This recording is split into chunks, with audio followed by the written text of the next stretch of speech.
Like many garages across the world, mine's a total wreck, and it's become the catch-all for so many of my family's random things.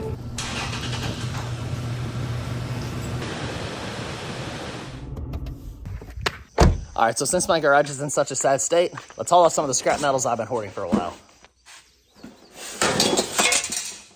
Yikes.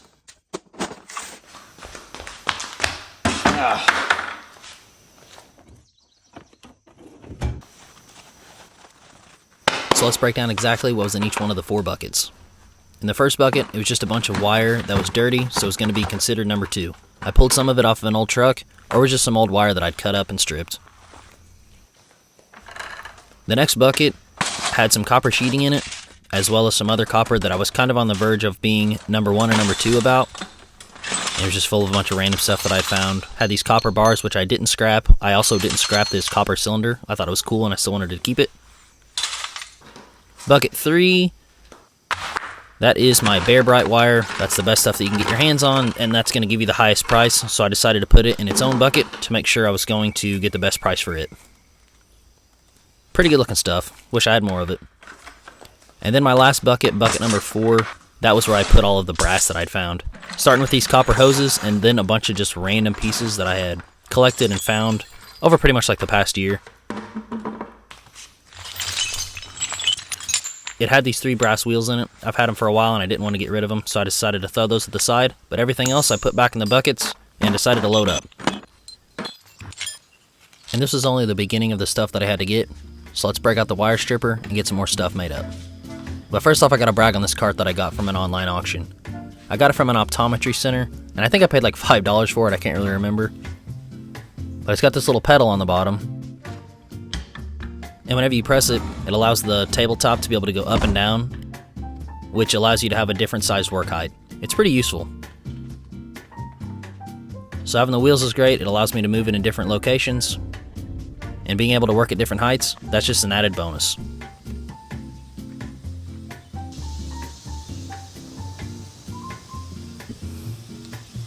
The additional wire that I had to strip was pretty long, that's why I decided to do it outside.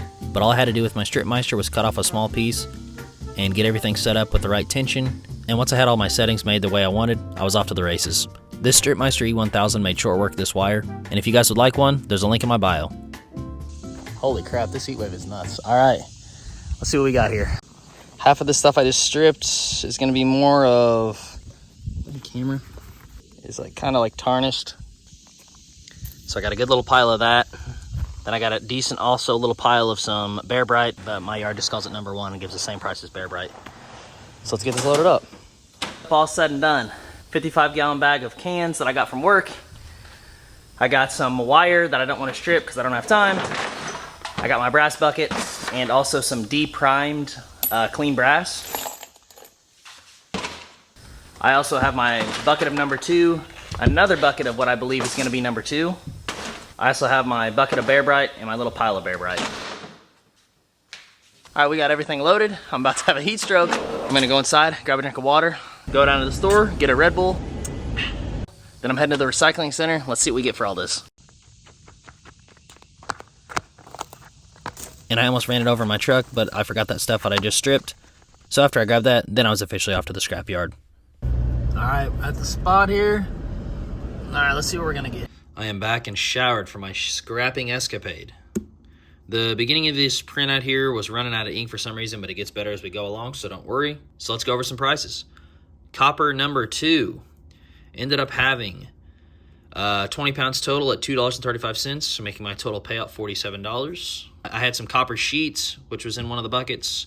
Ended up being a net of 16 pounds at $2.13 for a total of $34.08. My number 1 copper, which almost all that copper ended up being number 1. The owners of the scrapyard had changed, so I guess they've changed on what they consider number 1, number 2, Bear Bright or whatever. So almost all of it was number 1, and I ended up getting 69 pounds of that with a price of $265, making a nice $182.85.